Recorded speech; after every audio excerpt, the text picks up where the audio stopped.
So, as many of you know, one of the things I often harp on is things like you gotta do the routine, you gotta be consistent, you gotta put in the work, you gotta practice, all of those things. And those are all true.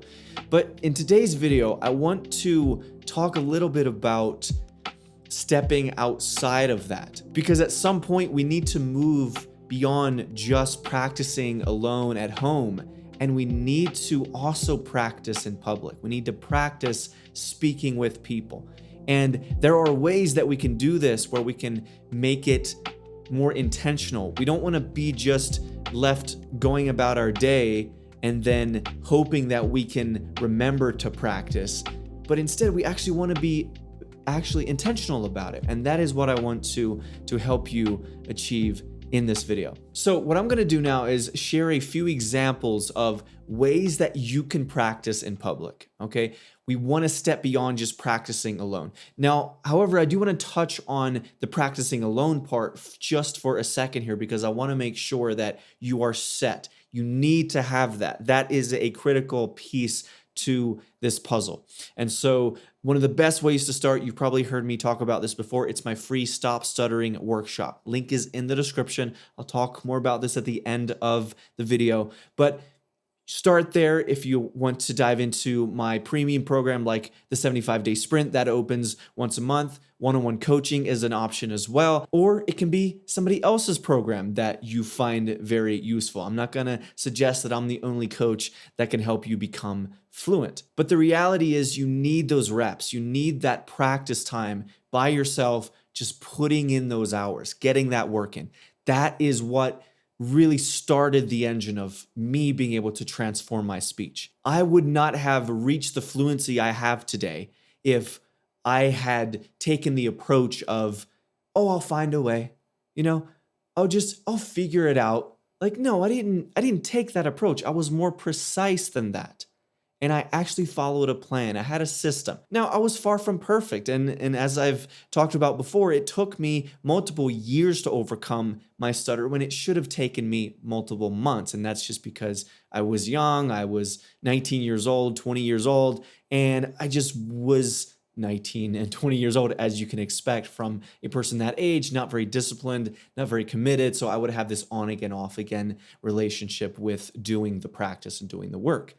But even though it did take me longer than it should have to reach fluency, I still had this core component. I had a daily routine. So you gotta have that. That's so important, okay? So for the rest of this video, I'm gonna assume that you have some type of plan that you can follow. Again, if you wanna get started for free, just go start with my Stop Stuttering workshop. Link is in the description. So let's talk about, okay, what are some examples of practicing in public? How do we advance beyond the confines of our own home, of practicing alone? Well, one strategy you can take is by treating your workplace as a place of opportunity to get that practice in with speaking to other people. So if you are in a work environment, and I understand not everybody is, so this may or may not apply to you, but if you are in a work environment where you have the opportunity to speak with people, perhaps in an office or something like that, then you want to take advantage of that. And you want to not just engage in conversation when it ends up happening. You want to be a little bit more intentional, a little bit more proactive about speaking with other people and getting that practice in. And so this could be as simple as, instead of eating lunch out in your car or far away from everyone, try to engage more with the people that you work with. Even just bland small talk. Maybe you know that one of your coworkers likes a certain sports team. So maybe you can just talk about that, Just find a way to actually practice speaking with other people. You need this. If you really want to reach the heights of fluency, you are going to need to move beyond just practicing alone. You need to stretch that out into real world, one-on-one social conversations. You need to practice there as well. Okay, so that's one example of it. Another is you could perhaps call a family member or a friend on the phone. This could be a daily occurrence. Maybe you already do this, but then maybe you could just do it more often. Or if you don't do this, maybe even if it's not daily, even if it's weekly, maybe talking to your family members or friends more often and calling them on the phone. And the cool thing is, not only will this help you practice, but this will also help you connect and get more of that social time in with friends and family, even if it is a bit artificial, being that it's over the phone. But it still counts. And I especially mention this because speaking on the phone, for many people who struggle with stuttering, it's one of the more stress-inducing situations that people find themselves in.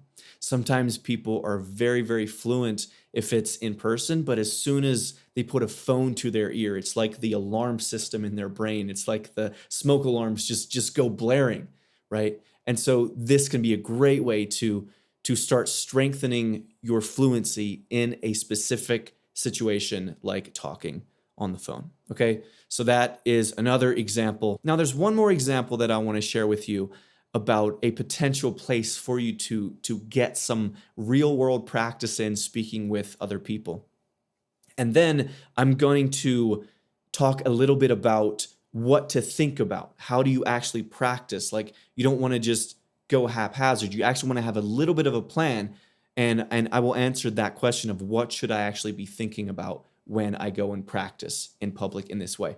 But one more thing I want to mention here, and this is very practical, is that if you are the type of person that tends to avoid things like drive-throughs, restaurants, or you avoid perhaps certain aspects of places like that. And one of the most common ways of avoiding the pain or the potential pain of ordering a certain way is by what? Ordering through an app.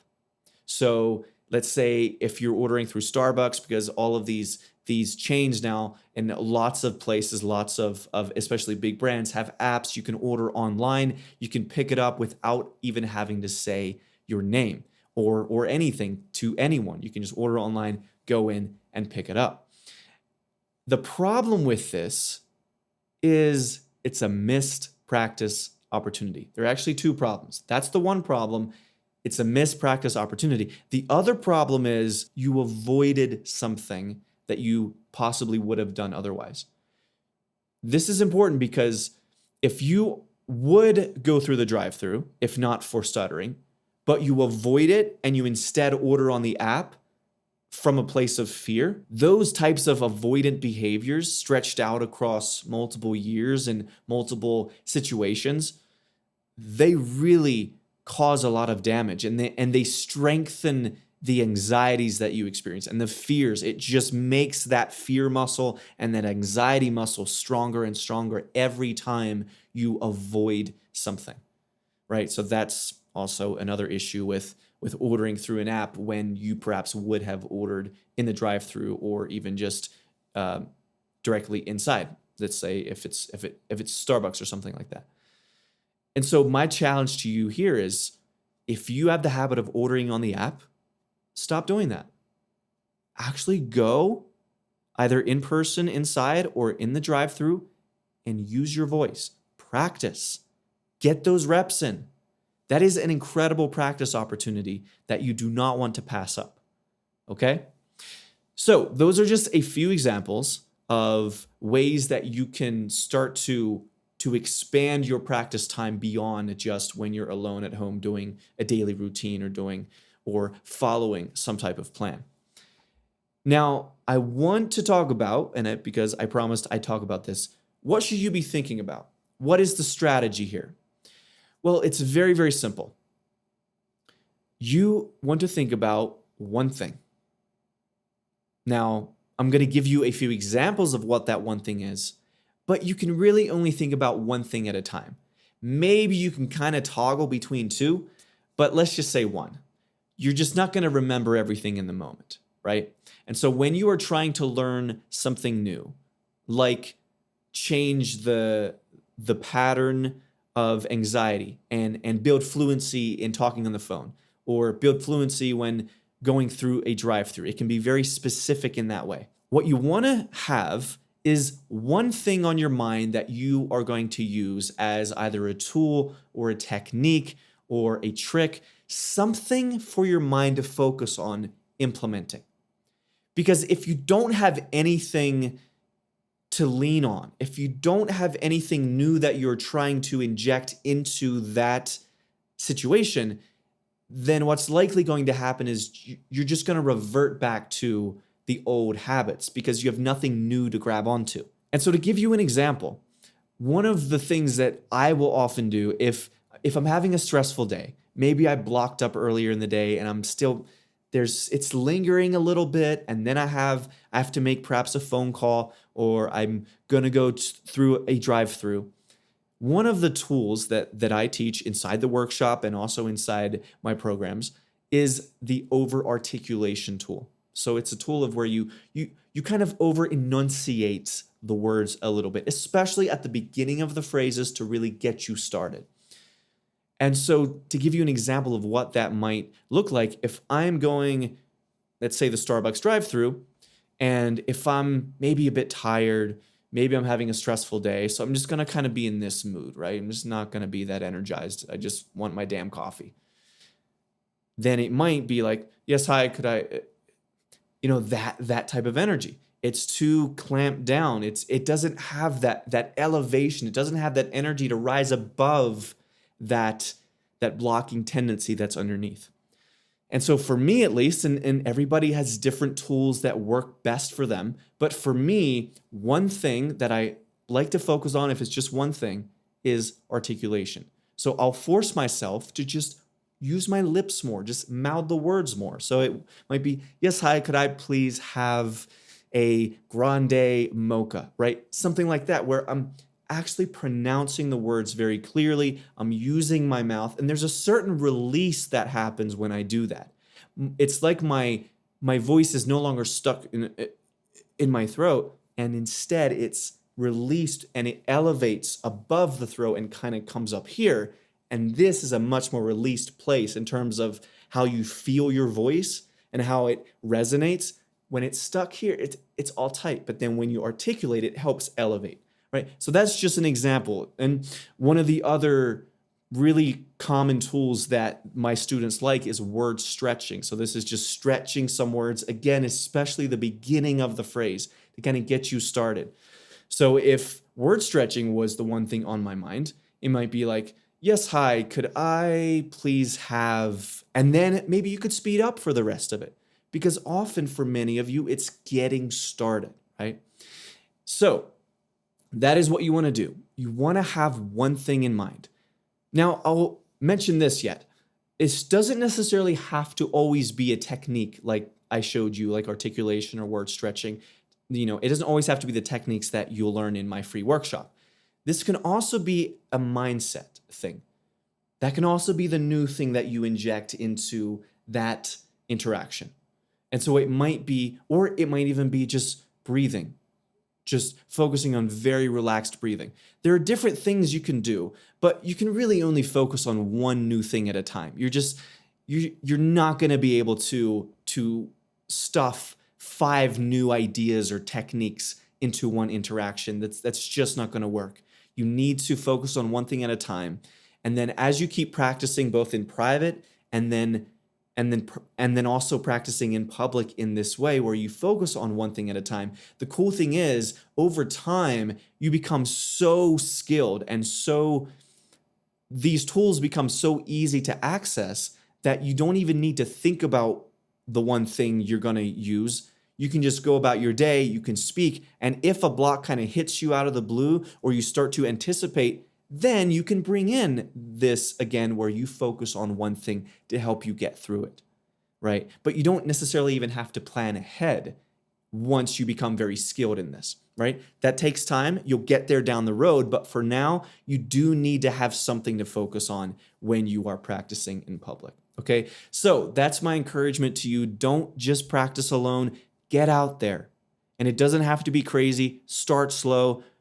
This can be as basic as stop ordering on an app and actually order with your mouth. Actually speak, whether it's a drive-through or in person, just stop ordering on the app. That's an example of giving yourself more practice opportunities, and then also making sure that you don't engage in avoidance behaviors. And just as a preview, avoidance, anxiety, that's my next big project that I am working on. So stay tuned for that. I'm going to talk more about that in the coming weeks, is the topics of avoidance and anxiety, because I'm doing a whole big project and I'm diving deep into that over the next couple months. So stay tuned for that. Okay. Thank you so much for watching this video. Again, if you want to dive deeper, I have my free Stop Stuttering workshop. You can find the link in the description below. This will give you a plan, a daily routine. Again, as I talked about, yes, you need to practice in public. That's what I was walking you through, but that's only going to get you so far if you're not building up that foundation, if you're not getting those repetitions in, alone, practicing, putting those hours in. It's like a basketball player. A basketball player is not going to be great if he or she only shows up on game day. No, they got to also practice alone and practice a lot when the games are not happening, when they're alone in the gym, shooting hoops, doing the reps. It's the same thing with your speech. You got to get that work in. So one more time, if you want to take the next step, if you enjoyed this video, you want to take your speech to the next level and get that plan, then my free Stop Stuttering workshop is waiting for you. It's really going to help you out. So be sure to go watch that. Okay. Thank you so much for watching. I'll see you in the next one.